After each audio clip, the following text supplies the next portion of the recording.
Bonjour à tous et bienvenue dans cette vidéo sur l'optimisation du transport de l'électricité, dans laquelle je vais présenter la notion de valeur efficace. Avant d'expliquer cette notion de valeur efficace, je vais donc présenter la tension produite par une centrale. Si à la sortie d'une centrale électrique, on visualise la tension que fournit cette centrale, nous obtenons donc le graphique suivant.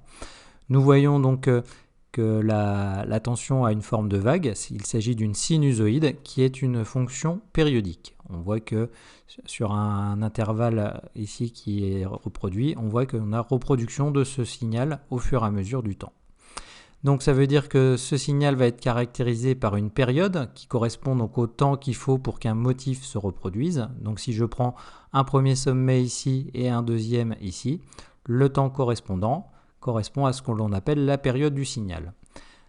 On constate que donc on obtient une période ici qui est de 20 millisecondes.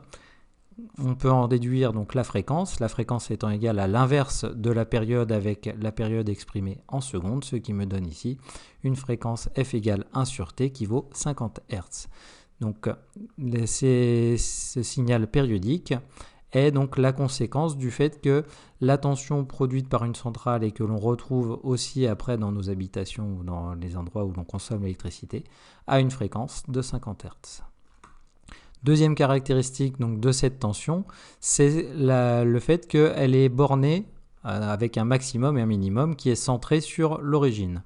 Donc on peut définir une grandeur qui correspond donc à sa tension maximale UM. Et donc, suivant le réseau haute tension, moyenne tension ou basse tension, la valeur de UM va changer. Dans un réseau donc haute tension, la valeur de UM sera comprise entre 70 kV et 560 kV. Donc, ce sont vraiment des très hautes tensions. Dans un réseau moyenne tension, la tension maximale sera comprise entre 21 kV et 28 kV.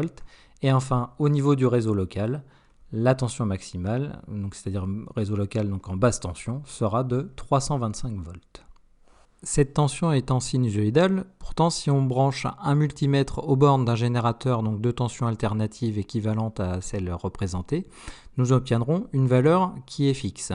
Cette valeur fixe correspond à ce que l'on appelle la tension efficace. Une tension efficace donc, qui est en lien avec une tension périodique U de T. Donc la tension efficace est notée UF. Donc est la tension équivalente si la tension était continue. Elle se calcule avec la relation suivante. Donc U efficace ou tension efficace est égale à racine de 1 sur T, grand T étant la période. Donc de l'intégrale de T à T plus grand T de U carré de T dt. Donc cette formule n'est pas à connaître. Le plus simple est de savoir quel est le lien entre la tension efficace et l'amplitude d'une tension sinusoïdale, qui est le signal qui sera toujours présent. Donc, pour un signal sinusoïdal, la tension efficace est toujours égale à la tension maximale ou l'amplitude de la tension sinusoïdale divisée par racine de 2.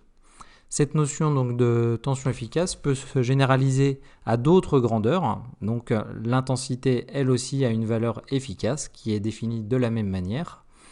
Et enfin, donc, lorsque l'on mesure une tension donc, aux bornes d'un générateur en mode alternatif, ici, donc il faut que le multimètre que l'on utilise soit lui aussi en mode alternatif, qui est représenté donc la petite vague, et la valeur qui sera affichée sera donc la tension efficace, ou la valeur efficace s'il s'agit d'une tension ou d'une intensité, et on peut retrouver donc l'amplitude à partir de cette relation.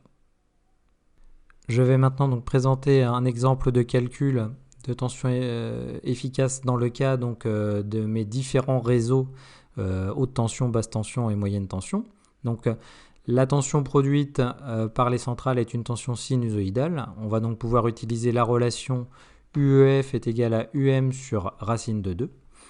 J'ai dit précédemment donc qu'au niveau donc, du réseau haute tension, on avait UM qui était compris entre 70 kV et 560 kV. Donc à partir de ma formule, je peux maintenant voir que la tension efficace est comprise entre 70 sur racine de 2 et 160 sur racine de 2, ce qui me donne ici une tension efficace comprise entre 50 kV et 400 kV.